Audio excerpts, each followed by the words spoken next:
Isa po sa mga pinaka-trending at sa totoo lang nakakakilabot na video na nakita ko nito lamang nakaraan ay yung CCTV footage ng isang lalaki na tinutukan at pinaputukan ng baril sa kanyang ulo. At alam ko marami sa inyo ni-request sa akin ito sa aking Instagram. So binaril siya point blank habang nasa loob ng isang tindahan lang. At ang mas nakakagulat po dito sa kwentong to, no, na dahilan kung bakit siya pinag-uusapan, ay nung malaman ng lahat na ang pumatay sa kanya ay ex-boyfriend pala niya. Isang LGBTQIA+ story ang kwento natin ngayong gabi. Alam ko marami sa inyo yung nag-aabang sa kwentong to. At alam kong hanggang sa ngayon, miski kayo, talagang gulat po at talagang nababahala pa rin dahil sa mga nasaksihan natin. Sino ba yung hindi magugulat kung lahat tayo ay parang naging witness, 'di ba? Dito sa madugong krimen na to, parang nakikita natin siya in real time. Pero ano nga kaya yung kwento? Sa likod ng nakakagimbal na pangyayari na nasaksihan ng milyon-milyong mga Pilipino katulad ko. At yung tanong ko, bakit nauwi sa isang mapait, madugo, at brutal na krimen ang dalawang taong noon ay nagmamahalan? Sa gabing ito, 30s, hindi ko muna kayo pakukuhain ng kape ha. Dahil baka hindi lang panlasa nyo ang pumait, kung hindi ang mga mood din ninyo. Kumuha na lang muna kayo ng malamig na tubig o malamig na soft drinks. Dahil kailangan nyo ng kaunting tamis sa kwento natin ngayong gabi. Warning lang ha, dahil bago natin umpisahan, sobrang disturbing po at graphic yung footage, so wag nyo na siyang i-search. Kung hindi po kayo komportable, wag mag-atubiling, iwasan yung mga CCTV footage po, no? Dito man sa kwento o maging sa mga nadadaanan nyo sa ibang mga platforms. Sabi nga nila, there are some things that you can't unsee. Hindi mo na matatanggal sa isip po. And once you watch the CCTV footage, sinasabi ko na lang sa inyo, there's no turning back. Of course, dahil real time po ang kwentong to, no, hindi natin ito ginagawa para mambash o manira ng tao. After all, kailangan muna natin marinig din ang kabuuan ng kwentong ito ayon sa salaysay ng mga eksperto at ng otoridad. Pero, umpisahan na natin. Kung tambay kayo sa social media at pampalipas nyo yung pag-i-scroll sa social media, malamang napanood nyo na yung CCTV footage na binanggit ko kanina. Ito yan, March 5, 2026.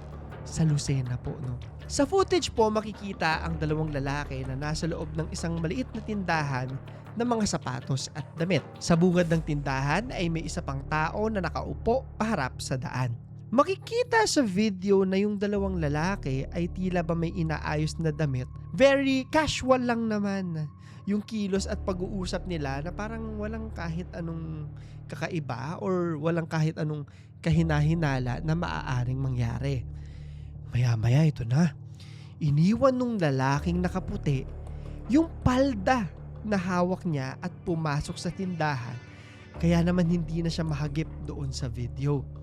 Yung isang lalaki naman po na iwan habang nag-aayos. Medyo against the light yung kuha ng CCTV, kaya madilim at hindi masyadong aninag po yung mukha ng mga tao sa video. Pero yung mas matangkad po na lalaki, kung makikita natin, na naka-dark siya na jacket at may nakasukbit na bag, ay na-identify po bilang si Jason Zoleta.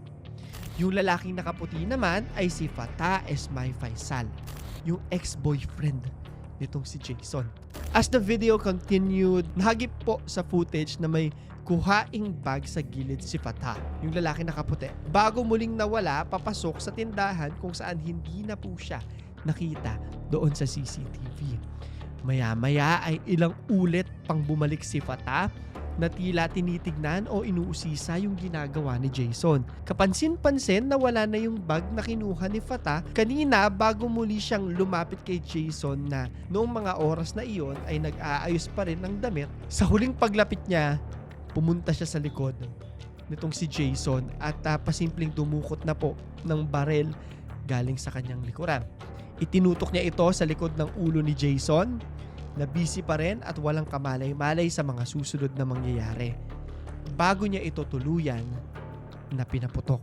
Makikita sa video ang mabilis na pagbulagta ni Jason at ang pagkataranta naman ni Fatah. Gulat naman na patayo yung lalaki na nasa harap ng tindahan habang makikitang tila naninigas at nakabulagta sa sahig si Jason. Maririnig naman yung pag-uusap ni Fata na para bang umiiyak, no? At natataranta at yung lalaki na nasa bungad nung tindahan. Hindi ko maintindihan na po yung sinasabi nila dahil iba yung dialect po na gamit, no? Disclaimer lamang po para sa ating mga manonood dahil unverified po ang mga translation na babasahin kong ito. Pero libre po kayo na linawin ito para sa amin. Kung meron man pong makakapag-translate ng mas accurate or makakapag-fact check kung tama ba itong mga babasahin natin, please comment below.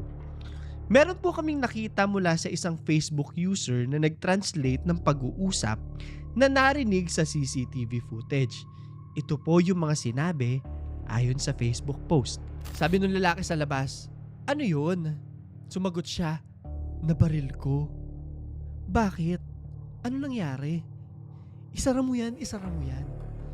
Sabi nung lalaki sa labas, "Bakit mo ginawa? Kunin mo na yung baril mo at tumakas ka na."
Dito naman na nagsimulang dumating yung mga tao para makiusisa.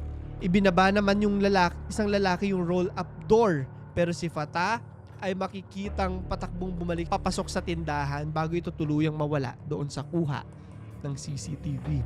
Ngayon, aalamin na po natin, sino nga ba itong mga taong sangkot sa pangyayari at bakit sila humantong sa ganyang sitwasyon? Ano kaya ang motibo ng pagpatay? The victim. Yung biktima po ay na-identify bilang si Jason Zoleta. Isa po siyang 24 years old na lalaking galing Lucena City.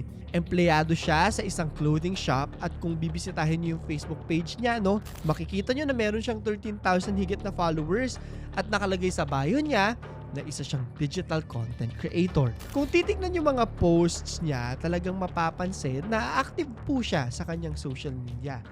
Mahilig din siya mag-post ng mga maiigsing videos kagaya ng mga dance covers. Sa totoo lang, isa siyang yung typical na Gen Z, di ba? Na nagsisimula sa content creation through Reels and TikTok content. Madalas din siguro bago yung breakup nila kasama ni Jason si Fata sa mga videos na pinopost niya. At tila ba sweet na sweet sila. Langgam na lang yung kulang, ika nga, di ba? Kaya naman kung titignan yung mga past content nila, mapapasabi ka na lang ng sana all. Pero kung malalaman mo yung kwento, papasana all ka pa rin ba talaga? Aminin na natin, minsan, syempre maraming naiinggit po talaga sa mga sweet content ng mga couple sa social media. Yung tipong nakakapait talaga ng panlasa, no? Lalo na kung single ka, parang mababalibag mo yung kinakain mo kasi naiinggit ka. Bakit kaya mula sa sobrang sweet nagkaroon ng patayan? Meron ba siyang mabigat na motibo o baka naman na tripan lang na patayin siya? May ganun ba? The suspect. So base po doon sa video, ang pumatay sa kanya ay yung lalaking nakaputi, nakausap lang din niya. Itong lalaking ito yung ex-boyfriend na si Fata Esmay Faisal. Ayon sa mga kwento, wala pang isang buwan mula nung maghiwalay si Jason at si Fata. Ayon sa balita mula sa GMA News, nakausap na raw nila ang ilan sa mga kaanak ng suspect. Ang sabi nila ay lubha raw na saktan at sumama ang loob ni Fata sa desisyon ni Jason na makipaghiwalay muna sa kanya. Siguro hindi matanggap ng suspect na ganoon ang nangyari sa kanila kasi kung makikita nyo sa mga post, sobrang sweet talaga po nilang dalawa. May mga bulong-bulungan din na itong si Fata ay nagkaroon ng galit o naging bitter dahil daw marami na siyang naibigay dito kay Jason throughout their relationship. At pati raw mga kapatid nito sa kanya umuutang. Hindi pa natin mako-confirm pero sa isang Facebook post, pinabulaanan ng kapatid ni Jason na may utang sila sa suspect. So honestly speaking, habang sinusulat ko po ito, sobrang disturbed pa rin po ako sa mga nakita ko. Naiintindihan ko na yung pagmamahal, yung feelings, hindi naman madaling mawala yan po after a relationship. Pero para sa akin kasi, no matter how hurt you are, it does not give you the license to take someone's life just like that. Kahit sakitan ako naniniwala ako kahit gaano kakagalit sa isang relasyon, hindi kayo dapat nagsasakitan. Ako yon, ewan ko sa inyo. Sa tingin nyo, pagmamahal pa mang maituturing yung pananakit o pagpatay sa isang tao dahil lang hindi ka naging masaya sa kinahitnan ng inyong relasyon? Alam ko nasabi ko na sa inyo to, but obsession and hatred will either kill you or make you kill someone else.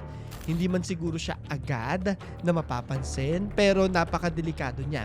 At sa kasong to, buhay yung naging kapalit ng pagkabigo ng isang tao. Pero balik tayo dun sa kwento natin, Ano nga ba yung nangyari kay Fata at kay Jason? The investigation. Bago mangyari yung krimen, nakapag-post pa raw si Jason sa Facebook tungkol sa pagod niya po sa trabaho. Sabi pa nung iba, bago yung insidente, very cryptic na daw yung mga post ni Jason na tila ba nagpapaalam na to o ramdam niyang maaga siyang mawawala. May ganun. Kayo na pong bahalang maglagay dyan, magbigay kulay dyan sa mga yan. Hindi na po tayo sasawsaw dyan. So ito yung isa, tuloy mo lang yung pag-inom ng kape kahit nagpapalpitate ka na. Ako na bahala magkwento sa iba na naging mabuti kang tao. Hindi ko alam kung maniniwala kayo sa premonition. Ayan kasi yung pinag-uusapan ngayon, Pero aminin natin, looking at his recent posts after watching the CCTV video, nakakakilabot po talaga yan. Ang sakit isipin na although siguro nagkataon lang na ito yung mga shinare niya, bago siya nawala, kapansin-pansin pa rin na hindi siya okay. O tila ba may pinagdaraanan siya noong mga panahon yan. Siguro dahil sa breakup nila o dahil sa iba pang problema. Honestly, parang pag binabasa mo, mararamdaman mo na pagod talaga siya. May ganun talaga I think lahat tayo naramdaman na natin yan. Sa relationship o hindi. And the mere fact that he felt compelled to share his thoughts through these Facebook posts, ramdam kong may mabigat siyang dinadala before the incident. Pero balik po tayo ulit sa kwento ha. Bakit nandoon si Jason sa tindahan kung saan nagtatrabaho si Pata? Di ba nag-break na sila ng mga panahon na to? Ayon sa nakalap na impormasyon, ito umanong suspect ay pinapunta si Jason sa tindahan para ipadala yung damit na inaayos nilang dalawa doon sa CCTV footage. Damit pala ito ni Fata na siguro ay naiwan kay Jason kaya ito ang naghatid sa kanya. Kung ibabatay natin sa video, parang planado ni Fata yung mga nangyari. In the first place, paano ka magkakaroon ng barel? Hindi naman yung random na lumalabas, diba? Unless talagang lagi siyang armado. O kaya naman ay sanay na po talaga siyang gumamit yan. But based on what we saw, base doon, maski si Fata ay sobrang nagpanik matapos niyang gawin yung krimen. So possibly may intention, pinagplanuhan because of heightened emotions.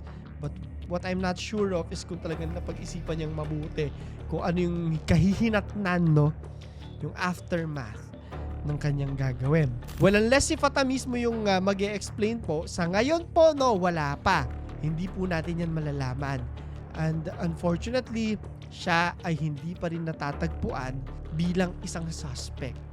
Marami yung mga nakikita ko po na nagpo-post dito. Marami yung nakikita ko na naghahanap sa kanya. At marami yung gustong malaman kung ano ba yung mangyayari sa kwentong ito. And kung bakit ito ginawa ni Fata. Hindi ko sure kung kaano-ano niya yung lalaki po sa labas ng tindahan na nakasaksi sa krimen.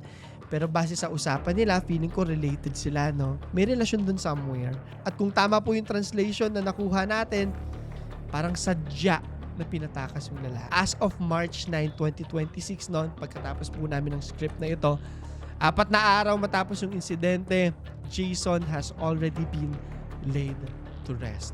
Kaliwat kanan pa rin yung mga taong humihingi ng hustisya sa pagkamatay niya. Miski ako po, curious ako at gusto kong mahanap niya yung hustisya na deserve niya, at mukhang isa siyang tao na nagbigay ng pagmamahal ng buo. Sa social media man po or sa personal, alam kong marami nagdadalamhati sa kanyang pagkamatay. In fact, lahat naman ata tayo nagmahal na rin ng ganyan, di ba? On the other hand, yung buong Pilipinas sobrang invested din po sa paghahanap sa nawawalang suspect. Looking at the Facebook posts, grabe yung reaction po ng mga netizens sa pangyayaring ito. And although in a way, it is comforting to realize that there are a lot of people who are concerned and grieving because of what happened. Ang dami pa rin nagkakalat po ng mga post na hindi ko pa alam totoo o hindi. No? Ang dami mga ganun, so huwag tayo maniniwala agad-agad. May mga nagsabing may ginawa daw si Fatah sa kanya sarili. Wala pong confirmation yan na may mga poster accounts po ng mga ganyan na kumakalat at ginagaya yung suspect. Yung iba naman nagsasabing, may nakita ako yung online seller, siya daw yun kasi kamukha niya. But when I check the online selling video, ibang tao siya, no? Parang napagtripan lang ng mga tao. Nagigets ko na sa iba, siguro nakakatawa po yan, but who knows, no? Siyempre hinay-hinay lang tayo kasi may mga taong naniniwala na siya talaga yun, di ba? Baka kung ano pang gawin. Baka nakaka-offend na pala tayo or gamiting kapangyarihan ang social media para saktan yon, saktan ng mga tao na hindi naman talaga involved sa kasong ito at magkaroon pa ng emotional distress. But however, sa pagdidiscuss natin ng kwentong to, sana ay mas makita natin, no? Or mas mabigyan tayo ng linaw, or mas magkaroon tayo ng tamang diskusyon sa mga bagay-bagay. Let us always be responsible in every action and reaction that we share to this world. So kung mapapansin nyo, hindi rin kami hinihintay ko po muna yung mga araw bago kami maglabas ng mga kwento para masiguro namin, no, na nananamnam muna namin yung kwento at naiisip namin siya bago namin ito ilabas. Sobrang bigat isipin na yung kwentong sinimulan ng dalawang tao sa pagmamahalan ay nauwi sa isang kwento ng pighati at pagdadalamhati. At nakakapanlamig isipin na posible pa lang yung taong pinagkatiwalaan mo, isang talikod mo lang, ang siya rin pala na kikitil sa buhay mo. Mag-entrada lang ako, no, off script. For the LGBTQIA+ po kasi napakahirap po. I think hanggang ngayon, marami pa rin, no, na para bang luxury ang pagmamahal.